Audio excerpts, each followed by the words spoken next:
is Coach Dabo Swinney from Clemson. Coach, we can start with a brief opening statement. Okay. All right. Well, Merry Christmas to everyone. Hope everybody had a great Christmas time, and everybody ready to get back to work. Some of you probably got here yesterday, I'm sure, but just really a blessing to be here. It's an honor to be at the Allstate Sugar Bowl, that's for sure. This is something that we know that guy. We set out to do. We actually talked about it this spring. This being, kind of something to dream about. 59 years since Clemson's been to the Sugar Bowl, and to have an opportunity to be here and represent Clemson, and Dan and President Clements and our administration, all of our fans, is just a great pleasure and just a huge privilege. So proud of our team and the season we've had. Tremendous effort on their part all year long to just do what they need to do to get to this point. So really excited about being here. Really appreciate all the Allstate Sugar Bowl folks for hosting this, and I know there's a ton of work that goes in to make an event like this special for everyone involved. So I really appreciate all the people behind the scenes that nobody will ever know or see that do such a great job. And we look forward to a great week. I would say probably 95% of my team has never been to New Orleans. It's been 25 years since I've been here, outside of a couple hours, I guess, in March or April for the Manning Award. But we're excited to be here. Look forward to participating in a great week, and know it'll be an unbelievable game on the first against Alabama. This will be a dandy, that's for sure. So, but thank you again for being here, and with that, I will take your questions. How many times do you think your mind goes right back to 25 years on this? Oh man, it already has a ton. I mean, we're staying at the same hotel. We're practicing at the same site. I was just funny. My mom gave me a picture. We were home for Christmas, and she gave me a picture. I was in the street tap dancing with a tap dancer with a bunch of people gathered around when I was 10. She pulls out this little. You don't have those pictures anymore, but it was like something out of a box. Little picture. Actually came with a friend on my baseball team when I was 10 to the Alabama-Arkansas Sugar Bowl. I guess it was the 80 Sugar Bowl, 79 season, I think. And so that was my first time to ever experience anything like that. And then came back here 10 years later as a player at Alabama, and then as a freshman against Miami in '89, and then again in '92 when we won it all. But I'm looking forward to it. I'm looking forward to the beignets. That's what I'm looking forward to. You made a point before to talk about enjoying the ride and things like that in the program. With so much of the team having never been in New Orleans before, like you said, is there more significance to that with this being such a place to visit? And is there, do you see contrast between the way you approach this and now? I don't know how they approach it, so I don't know how to make a contrast. I just know what we do, and we work really hard. I mean, we've been preparing for some months since you play, basically, and we practiced very well. We've had great meetings. We practiced today. We had good meetings today, and kind of had our Monday practice today. Everybody traveled back yesterday, and they enjoyed a good break. Like I said, kind of mental Monday for us. Get your mind right, good meetings, good practice. And, I kind of like to do it that way. And then we get here and we can just kind of get settled in and then get ready for a Tuesday-type practice tomorrow. But, I want our guys to enjoy it everywhere we go, all these bowl trips. We try to enjoy the journey. I mean, that's what it's all about to me. I mean, it really is. I mean, there'll be a great moment Monday night. Or whatever night it is. What night do we play? Is it Monday night? Whatever the first is, it'll be a great moment. But it's really the journey that I try to always enjoy, and just enjoy today, and enjoy checking into the hotel, enjoy practices, and just enjoy being with these guys. Man, this is could be the last week to be with this team. Hopefully we can earn one more bus ride and pregame meal and all that stuff, but you got to earn that. I mean, that's what it comes down to.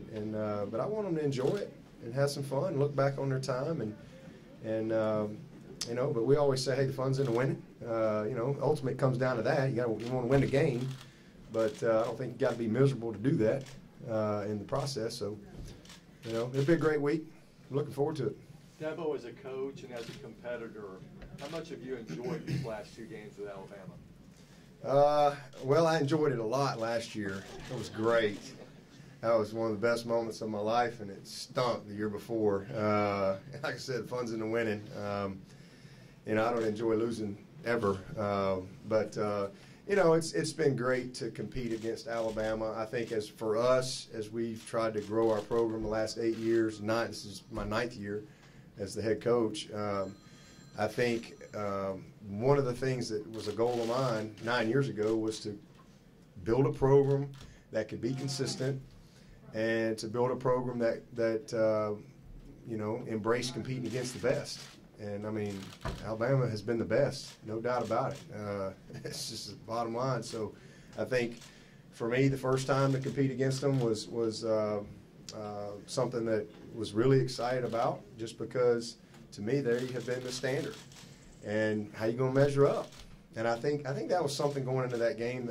You know, we lost the game, but you know, I felt like our brand grew, if you will, and I felt like we went into the game, we were undefeated, and I felt like we really believed we could win the game. You know, we thought we could, and I think if anything coming out of that game, you know, we knew we were good enough, and so sometimes that's you gotta measure up against the best of the best to kind of really grow a little bit, and I've seen that in our team, and certainly coming back last year and finding a way to win in an unbelievable game. It comes down to a few plays both years in a row.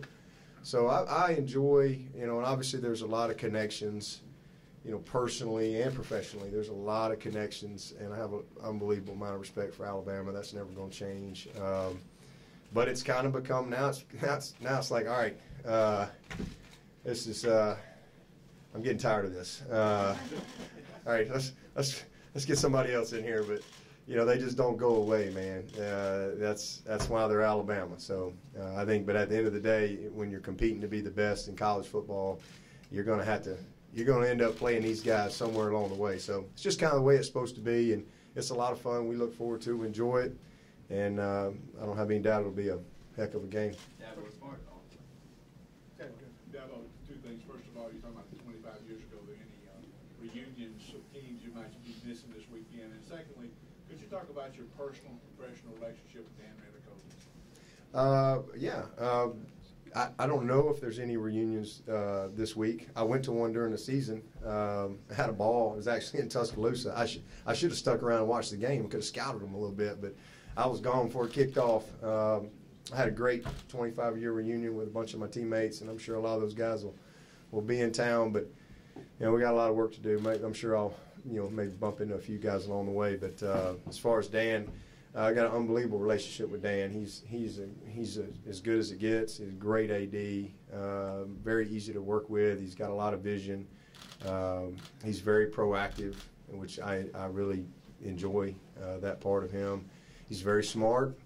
He's got a ton of great experience. He's been in a lot of great programs, LSU being one of them down here. Obviously, he's on the committee, and he's been on the committee for about 3 years, and I don't think he's done anything but eat bacon and cookies since he's been there, because he's had to be recused the whole time. So that's been good. But Dan's great. You know, I mean, he gets it. He's a football guy, and you know, we've got that's one thing I think that we're really blessed with at Clemson. We have a great alignment from our board to President Clements, he's amazing, and then Dan. You know, it's just a really good chain of command there. Time for one more. Yeah, as far as curfew and that kind of stuff, how do you balance both guys to have fun, but also not getting caught up in maybe some of the distractions? I kind of defer to the leadership of the team. I mean, if I got to worry about that right now, we can get our butts kicked and we're going home. I'm not here to babysit them. These are grown men. I treat them that way, and I defer to the leadership of our team. You know, if I've done a good enough job January to now in developing leadership and discipline and accountability, and guys understanding there's consequences for your actions, then you shouldn't have to worry about that stuff when you show up. I mean, now I'm a little concerned about the culture shock of Bourbon Street for some of these guys. Having been there, so we'll have a little chat about that. But these guys are great. I mean, you got guys like Christian Wilkins, Dorian, Kelly Bryant. These are the leaders of your Mitch Hyatt, the leaders of your team. It's pretty easy. Best leadership comes from within. So we've got curfew and all. They'll have a little more time tonight, and then we kind of tighten down as we go. But I just really count on them to do what they're supposed to do and really handle their business and hold each other accountable. That's one of the things we do all year long with our accountability teams. But so it's no different when we get here. And and then if something comes to me, then they know that I'm gonna deal with it. They all know that, hey, there's consequences for your actions. So I just think everybody's got to, make right decisions. It's really a choice each and every day. You're either going to be committed to being the best you can be, or you're not. Thank you very much, Coach. We have a couple of Brian on this side.